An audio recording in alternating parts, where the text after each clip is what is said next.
Y para hablar del tema, tenemos hoy en piso una invitada muy especial. Tenemos con nosotros a Agustina Sánchez Beck, que es directora de Energía y Minería del OXIPEX, Observatorio de Coyuntura Internacional y Política Exterior. Agustina, muchas gracias por estar con nosotros. Bienvenida. Gracias a ustedes por la invitación. Un gusto. Bueno, Agustina, contanos. Antes de meternos con el litio, te recuerdo que hace unas semanas, allá por mayo, tuvimos un problema con la energía. Y ya que ustedes analizan el tema energético, ¿por qué pasa que cada vez que hace frío o hace mucho calor nos quedamos sin luz o sin gas? Mira, está buenísima la pregunta y tiene que ver literalmente y directamente con lo que hablabas recién con la otra entrevistada. Porque, bueno, qué paradójico que Argentina tiene la segunda reserva de gas no convencional, la cuarta de petróleo no convencional, tiene Vaca Muerta, y tiene tantos recursos energéticos y mineros codiciados por el mundo, que como vos decías recién, nos ubican dentro de los principales exportadores, pero Argentina no tiene gas cuando hace frío o no tiene luz cuando hace calor. Bueno, ¿qué pasa entre una cosa y la otra? Tiene que ver justamente con los graves y profundos problemas que tenemos en la Argentina, que el primero te diría es que tenemos muy instalada una concepción de que los recursos naturales que Argentina tiene solo sirven para abastecer lo que el mundo necesita y no lo que los argentinos necesitamos. Entonces ahí me parece que todas estas inversiones que son necesarias para aumentar la producción, justamente en mayo Argentina tuvo récord de exportación, que es la placa que mostrabas vos, y sin embargo tuvimos que salir a comprar gas cuando ya estábamos desabastecidos. Las industrias de todo el Gran Rosario se quedaron sin gas. Hubo centrales térmicas que producen electricidad a partir de gas paradas y además en esa misma semana se anunció un nuevo tarifazo para la clase media y los que menos tienen, los ingresos medios y los ingresos bajos, de acuerdo a la segmentación que estaba vigente. Con lo cual vos decías también, se está hablando de una ley de bases para traer nuevas inversiones. Miren, las inversiones que necesitamos nosotros en Argentina tienen que ver para que ese gas y ese petróleo le llegue a todos los argentinos y argentinas. Hoy tenemos regiones enteras, literalmente, de nuestro país, a los cuales todavía no les llega gas y electricidad. Es decir, las inversiones que nos faltan tienen que ver con tendido eléctrico y con gasoductos. Miren, entre el 2003 y el 2015 se construyeron 3.000 kilómetros de gasoductos, 5.800 de tendido eléctrico y desde ese momento se construyó poco y nada. Recién el año pasado se construyó el gasoducto Néstor Kirchner, que gran parte del problema que tuvimos durante mayo y que posiblemente se extienda, tuvo que ver con que las obras, como vos decías al principio, que permitían transportar más gas por ese gasoducto no se terminaron por una decisión de paralizar la obra pública. Entonces, las inversiones que nosotros necesitamos también tienen que ver, no necesitamos que vengan inversiones de afuera, necesitamos que las empresas que explotan nuestros recursos naturales reinviertan sus ganancias en la ampliación del sistema gasífero y eléctrico argentino para que eso llegue a todos los argentinos. La posibilidad de que haya una vinculación entre ese récord de exportaciones que vos mencionabas al principio y un desarrollo y crecimiento económico, y te lo pongo más sencillo, dignidad para la Argentina, es en que nosotros le llevemos ese gas a nuestras industrias, a nuestros comercios, a nuestras casas, a nuestras familias, a un precio justo también, ¿no? Porque no se entiende eso de cómo puede ser, estamos pagando tarifas irrisorias y a la vez tenemos récord de producción y de exportación, entonces básicamente se están llevando todo afuera. Entonces, ¿cómo hacemos para que los recursos que son de Argentina también sirvan para los argentinos, ¿no? Vos lo debes tener más claro que yo. Entiendo que la planta de YPF que está en Escobar es la que se encarga de distribuir el gas al tendido domiciliario, ¿correcto? No, mira, eso es... No, el tendido domiciliario en realidad vos tenés líneas de gasoductos en toda Argentina que la administran dos empresas privadas. Okay. Una se llama TGS y la otra se llama TGN, que son justamente las que se encargan de la distribución de gas a los residenciales y también a algunas industrias. Es decir, nosotros, mira, desde 1990 tuvimos una desintegración vertical y horizontal después de una reforma liberal que se hizo en ese momento, que copió el sistema energético británico, que dividió nuestro sector energético primero en dos, por un lado gas y por el otro electricidad, lo cual no tiene mucho sentido en un país que el 60% de la electricidad que consume proviene del gas, y a su vez esas dos industrias las dividió en tres. Por un lado está la generación y la producción, si querés, de gas y la generación de electricidad, el transporte, que viene a nacer esos gasoductos y ese tendido eléctrico troncal, y la distribución, que es lo que nos llega a nuestra casa.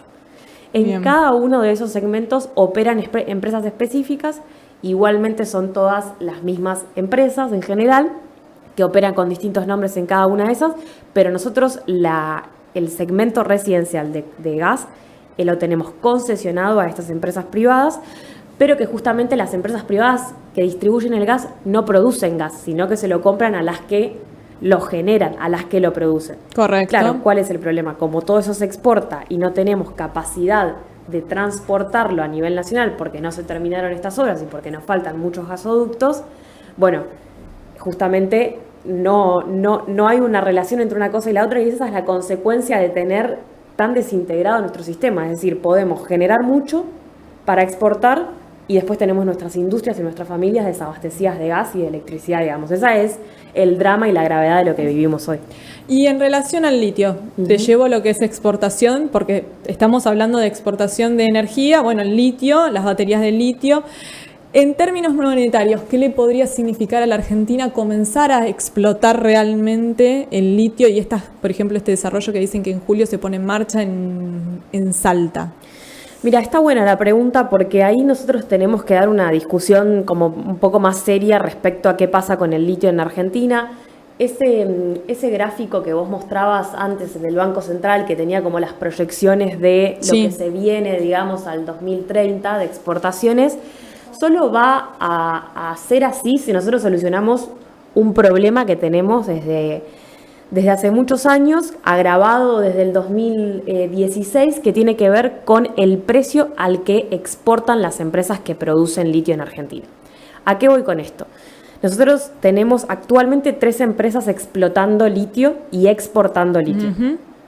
Una se llama Livent, la otra se llama Allkem y la otra es Minera Exar. Allkem y Livent se fusionaron el año pasado y son una, es decir que en realidad tenemos 2. Y estaría por entrar esta nueva tercera empresa, este tercer grupo. Bien, ¿qué pasa? A pesar de eso, nosotros, las empresas que operan en Argentina, venden su producción muy por debajo del precio internacional. ¿Qué significa eso? Que el precio internacional de la tonelada de litio es 1 y sin embargo las empresas venden a un precio inferior. Mira. ¿Por qué? Porque nadie controla el precio de exportación. Creo que vos decías recién, no sé si la otra entrevistada, en 2022 el boom de exportaciones de litio en Argentina.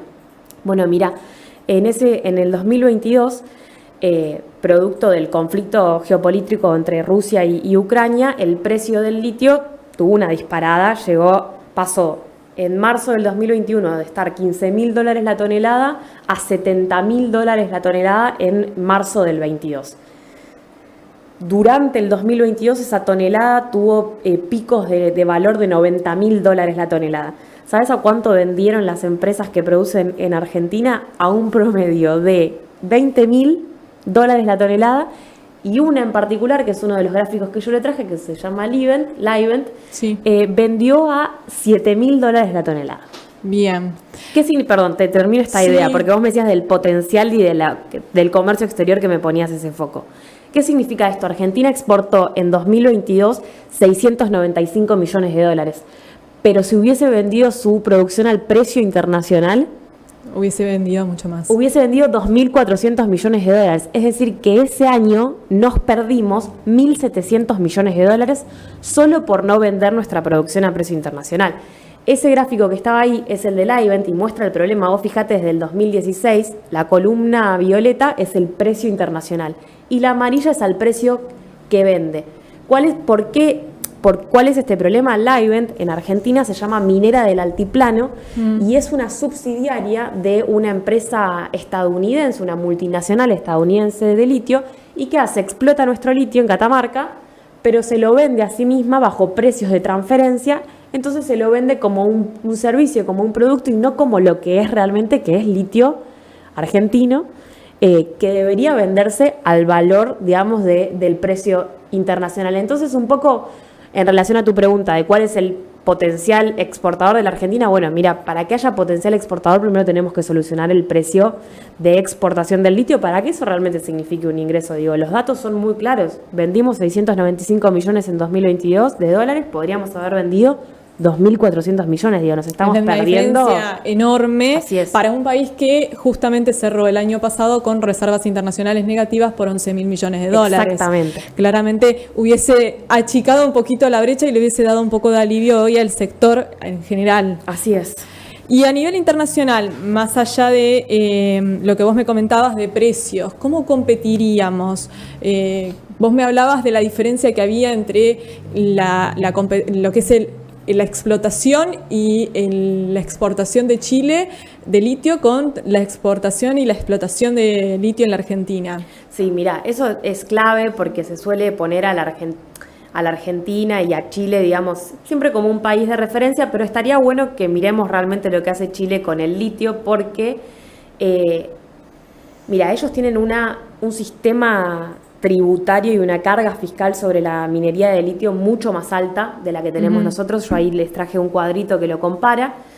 Nosotros tenemos estabilidad fiscal por 30 años, es decir, que le damos a las empresas no pueden ver modificada su carga tributaria desde que inician la operación. Esa empresa, el Livent que yo les mostré, opera en Argentina desde 1997 y en el 2007 se le decidió colocar derechos de exportación porque fue el momento en el que empezó un poco el boom del litio y sin embargo la empresa nunca pagó los derechos de exportación. Es decir, no solo que vende su producción por debajo del precio internacional, sino que no paga los derechos de exportación. Chile no tiene estabilidad fiscal. Nosotros tenemos una regalía que va del 1,5 al 3% sobre el valor de boca de mina. ¿Qué significa eso? Que es desde que vos extraes el litio, digamos, desde que se evapora por el proceso que tenemos de producción en Argentina, la regalía se paga sobre ese valor y no sobre el valor de venta. Es decir, que encima el valor de venta es muy inferior al precio internacional. Ajá. Chile tiene una regalía que es por precio, que justamente es por el valor del precio del litio. Si la tonelada de litio a nivel internacional llega a $10.000, cobran una regalía del 40%. Bueno, y así, digamos, en Argentina están exentos del impuesto a las ganancias a partir del 5º año, en Chile tienen impuesto a las ganancias. Mira, otro dato que te doy, desde el 1998 hasta el 2023, nosotros le pagamos a las empresas reintegros por las ventas, es decir, reintegros por exportación. ¿Qué significa eso? Que sobre lo que ellos vendían, nosotros les devolvíamos del 2,5 al 5% de sus ventas. Es decir, que básicamente le estábamos subsidiando la regalía, digamos, que es del 1,5 al 3%. Eso, por suerte, se eliminó por decreto en el 2023 y no le devolvemos más ese 5% que no tenía ningún tipo de sentido. Y así uno ve que, bueno, Chile tiene una carga tributaria mucho más alta, las hace a las empresas contribuir a las comunidades, hace aportes en ciencia y tecnología, tiene un impuesto a la minería que va del 4 al 15%, y sin embargo, cuando uno dice, acá en Argentina siempre es, bueno, reducir impuestos para atraer inversiones, que es un poco lo que nos propone el RIGI, ¿no? Y la verdad es que nosotros ya tenemos nuestro RIGI en minería bastante oculto, pero que es esta ley 24.196, que es la ley de inversiones mineras, que ofrece las mismas cosas que hoy está poniendo en discusión el RIGI, que es básicamente una entrega de la soberanía de nuestro país y de nuestros recursos. Eso ya existe en Argentina desde 1993, que está vigente esta ley de inversiones mineras, que sin embargo no ha significado un crecimiento exponencial de las inversiones mineras en Argentina, porque nosotros tenemos anuncios de inversión, pero no inversiones productivas realmente. Sí. Ahí estaba en el gráfico del Banco Central que vos mostrabas, el cobre. Bueno, tenemos una mina de cobre activa. Tenemos hace muchos años anunciando un proyecto de cobre en San Juan, pero que nunca entra en funcionamiento. ¿Por qué? ¿Qué pasa ahí? Si tienen ya todo lo que, digamos, supuestamente va a acelerar la inversión, el RIGI lo que le suma, porque claramente es mucho más grave que esto, le suma la libre disponibilidad de divisas, es decir, que las ganancias que tienen no las liquidan en el MUL, que es el mercado único de cambio. Sí, correcto. Y a eso se le suma también que si hay una controversia, vamos a conflictos internacionales. Sí, se aplica ley internacional. Ah, sí. Y la verdad que el litio es un tema del cual se habla mucho. Siempre se está hablando de que el litio es el futuro de la economía argentina y que, por lo que vos comentás, sí, es el futuro si lo sabemos administrar de manera correcta. Todo el mundo se está peleando por el litio. Así es. Vemos cambios en la normativa tanto en Brasil como en Estados Unidos en estos últimos tiempos con respecto a la importación de baterías de litio, la competencia con China. Y la verdad que es un tema que podríamos hablar horas, es súper interesante. Me llamó mucho la atención lo que me remarcabas en cuanto a cómo Chile está manejando la explotación del litio y el tema del precio, de por qué estamos vendiendo a un precio tan poco competitivo a nivel internacional. Es que en realidad no es que es poco competitivo, en realidad es que le sirve a las empresas, porque vos pensás que si ellas venden a un precio inferior al precio internacional y nadie les está diciendo vende al precio que tenés que vender, pagan, encima que tienen una carga tributaria baja, pagan menos. Entonces tienen un beneficio económico exponencial. Y me faltó decirte que Chile tiene una carga tributaria mucho más alta, reformó los contratos con las empresas en el 2014, el Estado participa de la política minera activamente, tienen una empresa, van a crear una empresa nacional de litio y tienen a Codelco, que es la empresa de cobre que está ahora, mientras se va creando la empresa de litio, participando activamente desde la exploración hasta la producción, porque ahí hay toda una cadena de valor muy importante. Pero digo, los datos son contundentes. Mirá, en el 2023 la producción de litio, Chile también tiene 2 empresas. O sea, no es que tiene mucho más que Argentina. Produjo 230.000 toneladas de litio y Argentina produjo 50.000. Claro, están mucho más avanzados que nosotros en la explotación, más allá de la exportación. Y en la venta, porque venden a precio internacional. Vos fíjate, en el 2022 que yo te decía que nos perdimos esos 1.700 millones por no vender nuestra producción a precio internacional, Chile vendió 8.800 millones y Argentina esos 669 millones. Bueno, ¿qué pasa ahí? Es que nosotros necesitamos realmente bajar todas las cargas tributarias, que el Estado no participe, que no haya impuesto, regalarles el litio para que haya inversión. Bueno, el caso de Chile parecería demostrar realmente lo contrario. Digo, tienen más producción, tienen más venta, tienen más inversiones, con lo cual, digo, ahí hay una discusión que dar, que es para que el litio tenga el potencial, digamos, que puede llegar a tener, porque los dueños del recurso somos los argentinos. Agustina, te agradezco muchísimo por haber venido. La verdad que da para hablar todo un programa sobre el litio porque es un tema más que interesante y con muchísimo impacto en la economía y que el derrame que podría tener para el resto de la sociedad sería enorme. Así que espero volver a tenerte pronto y para seguir analizando el tema del litio y del sistema energético argentino que siempre nos da dolores de cabeza. Así que muchísimas gracias. A ustedes.